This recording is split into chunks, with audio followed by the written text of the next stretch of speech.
Our guest this week is a legend of goalkeeping. He played 310 consecutive Premier League games, played at Liverpool, Blackburn, Tottenham, also played in Turkey, and is now the head coach of New England Revolution. Please welcome to the Goalkeepers Union podcast, Brad Friedel. Brad, thanks for joining us. My pleasure. How you guys doing? Pretty good, thank you, Brad. It's lovely to have you on board. Now, first, let's start, obviously, with your relationship with our very own Richard Lee. You know Rich, of course. I do know Rich. We played together. He described himself in his time at Blackburn. He said he was sort of a young, doughy-eyed, hopeful young keeper, and he was a vital cog in that machine up there at Ewood Park. I mean, Brad, just firstly, would you second that, or is that absolute nonsense from Rich? The vital cog. No. Rich came up. So Kevin Hitchcock, the goalkeeping coach at the time, knew Rich from your Watford days, correct? That's right. Yeah. Yeah, and brought Rich up. We had a bit of a gap in age, if you like, because we had a very good young goalkeeper that was up and coming, but was too young at the time, Frankie Fielding, and he brought Rich in at the time to try to apply some pressure to me, be the good pro that he is, and if he says that he was the important cog, then that's what we'll call it.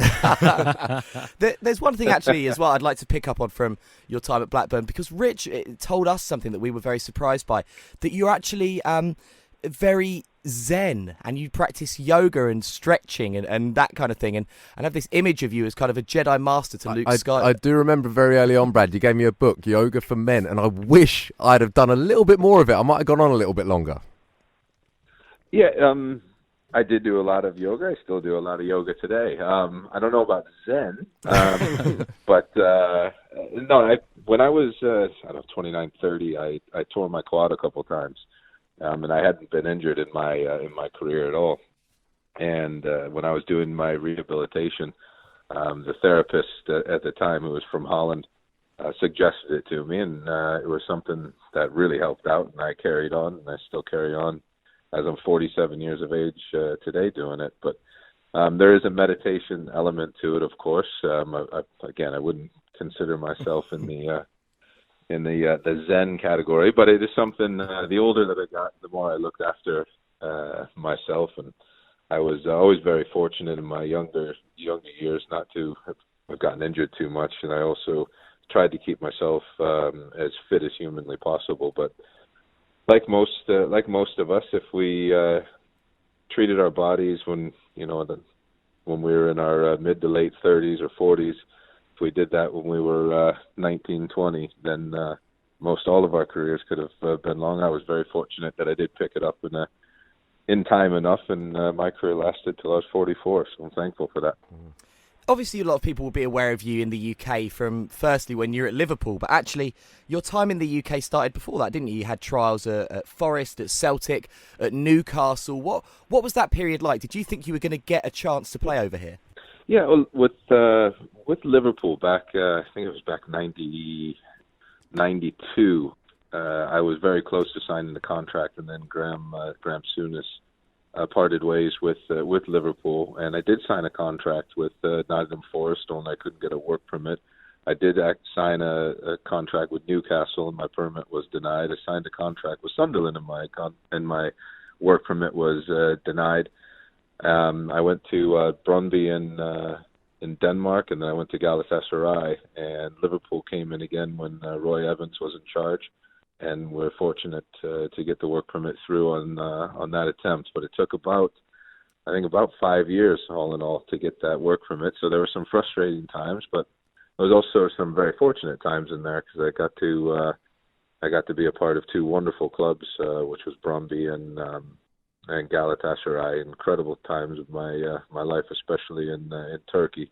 And I was also able, for a short time, to go to Columbus Crew in the inaugural season of MLS. So, you take the frustrations and you try to make them positive, and I was able to play for some wonderful clubs in the meantime.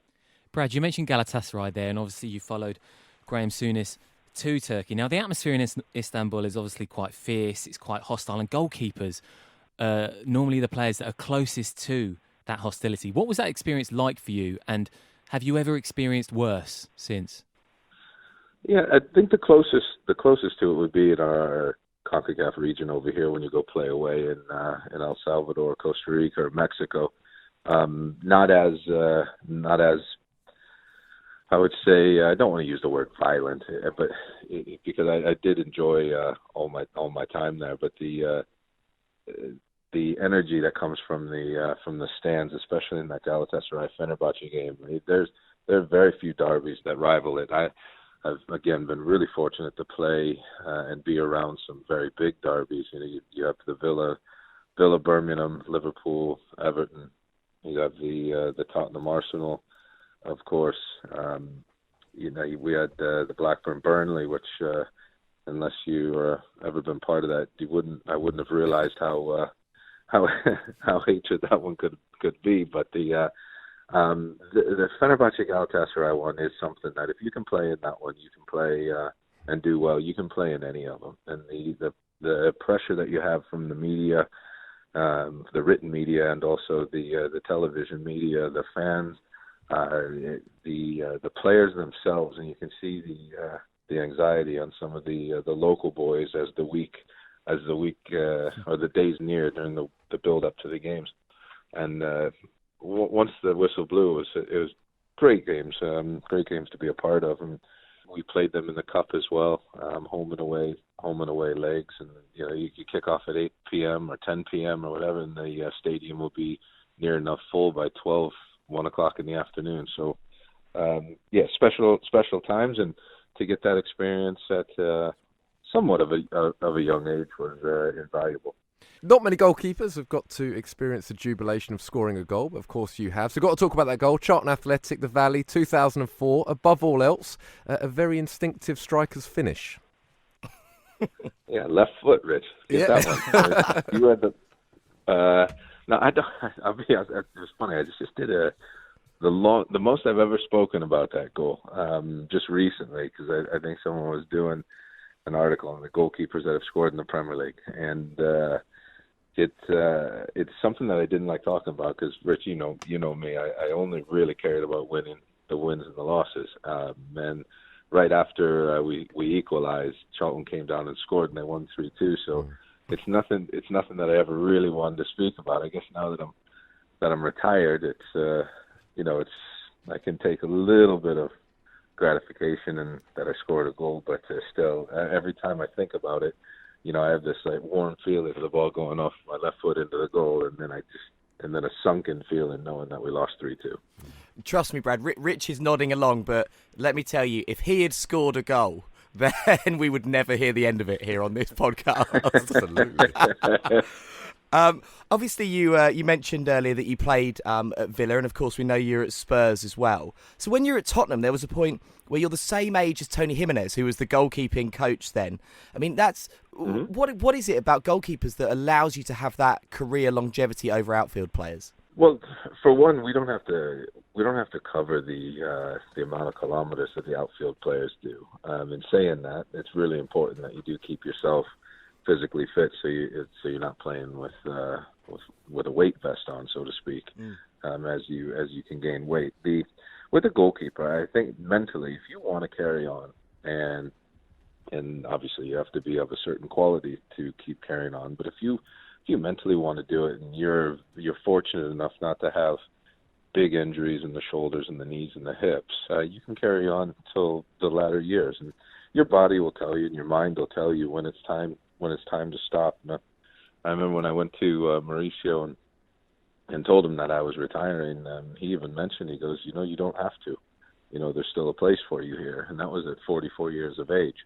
And it was just time for me. I mean, I wanted to go into something else. I wanted to pursue other endeavors in the game, of course, but there's been a lot of very, very good goalkeepers that have played into and past their 40s, and it's something that will continue to be able to be done. You just mentally have to want to do it. There's a discipline to being a professional player, and as the years go by, the players are not getting smaller and slower; they're just getting bigger and faster. So you have to look after yourself even that much more. But it's if you want to play for a long time and you can keep yourself injury free, you probably pick the best position for it.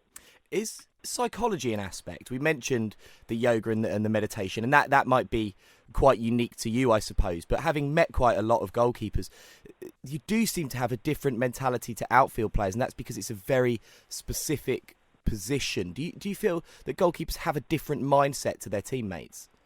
Yeah, you have to. That's for sure. I mean, I think all sportsmen and sportswomen, the ones that get to the top of their profession, will probably have one character trait in common, that they all want to win and they're incredibly competitive.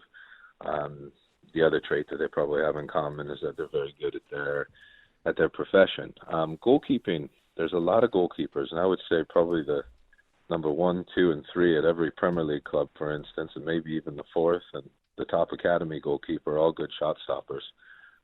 Most of them will have very good strengths, maybe a couple of weaknesses, 1 or 2 things. But what separates the top ones from the others are what happens when you make a mistake, what happens when you get some fan abuse, what happens when you get some media abuse, how do you deal with it?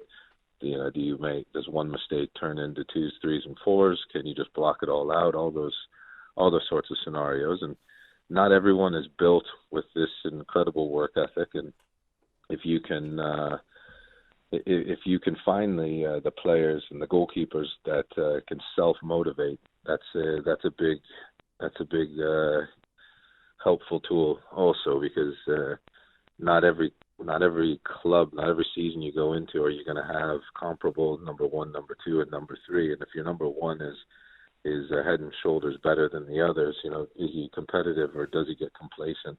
All things like that. I mean, I went through a sort of a terrible time of superstitions at one stage in my career, and when you soon grow out of those as you get older, but you play a game, it goes well, and you want to do the same thing, and then you think that that's the reason why instead of your own ability. And I think that's also something a little bit dangerous for sportsmen and women to get involved in. And I think in the goalkeeping position, you can't let things like that take over your mind, so you do have to have a strong mind to sort of break out of that. It could start from the food you eat. It could start to even walking around the penalty spot instead of on it, and loads of little things. And you quickly figure out that they're all meaningless. I remember speaking to Martin Keown once about it. He said he ended up getting to a point in his career where he said, what my superstition is I can't be superstitious anymore. I think that's probably the best way to be. Obviously, for a period, we had an influx of keepers from the US in the Premier League, none at present. Any particular reason for that? And I want to touch on one American I know is getting a lot of credit and a lot of praise at the moment, Zach Steffen over in America, and whether you think we could see him in the Premier League at any point soon. Right. Well, one of the reasons why you're not seeing the influx is because we have a professional league now. When the likes of myself and Jurgen Sommer, Casey Keller, Mike Allman, Ian Foyer all came over, we didn't have a professional league here, so we had to find somewhere to go play. The English Premier League and the Championship, very exciting places to play. No language barrier, similar cultures, things of that nature. I think you found it an easy transition. As time's gone on, we now have going into our next season. There's 24 teams in MLS, plus we have USL, and there's a lot more places for players, outfield and goalkeepers to play. Do I think that you'll still see the odd keeper come over? Yes. When and if they're good enough. You asked about Zach Steffen, and Zach is. I coached him with the U20s a few cycles back. He is a very good athlete, very good talent. Went to Germany as a young keeper, found himself not getting the game, and he did a smart thing by coming to Columbus Crew, and he started to progress really well. He's gotten himself in and around the national team setup. And if there's a club that can sort out a deal for him and it can sort out work permit situations, I can see him having the ability to have a successful career over in England. And a lot of that's going to come down now to the dollars and cents of the deal, the transfer fees, if there's a place open, all things of that nature. But he is a talent, that's for sure.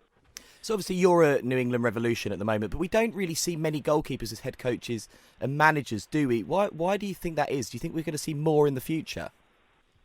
I think there are a fair few of us out there. If you go and do a little search, I think at one stage back a fair few years ago, goalkeepers were pigeonholed as being the crazy ones or the eccentric ones. I do think that you can be a little bit eccentric and a little bit crazy, but one thing you can't be stupid to be a goalkeeper. You have to decision make too quickly. And I don't know too many of the top ones that you would categorize as not having a brain.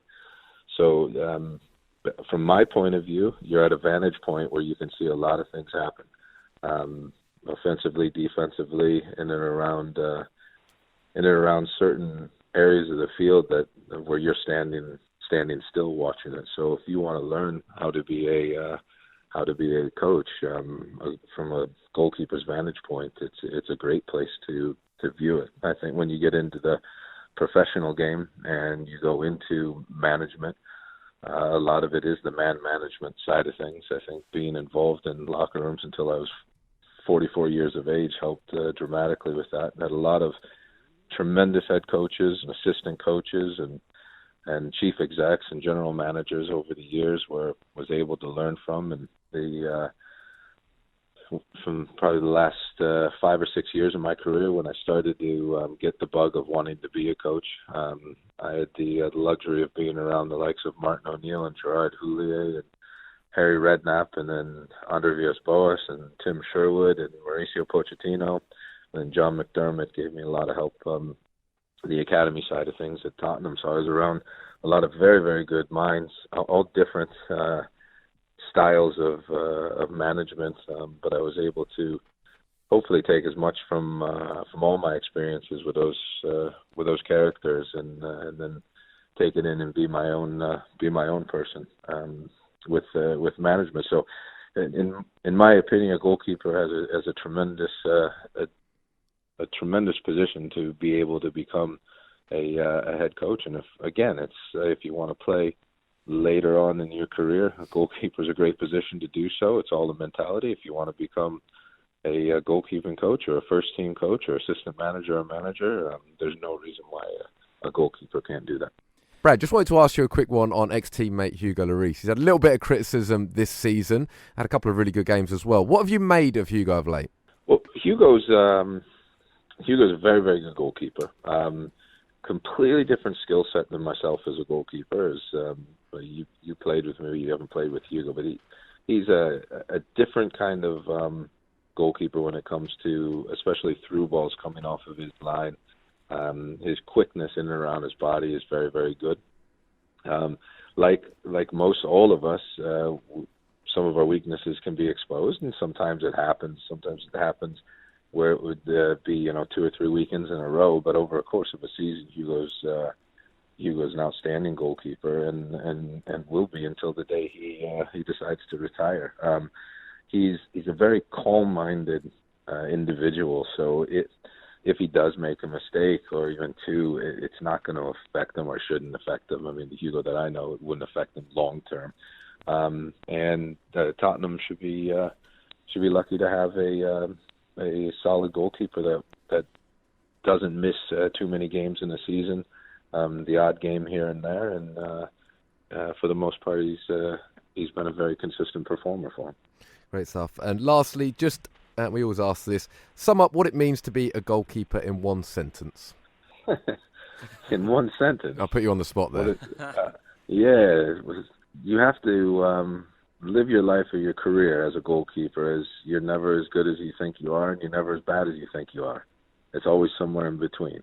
And consistency is paramount. Wise words. I told you, Zen master. He is, yeah. Brad, you are very much the Obi-Wan Kenobi to Rich's Luke Skywalker.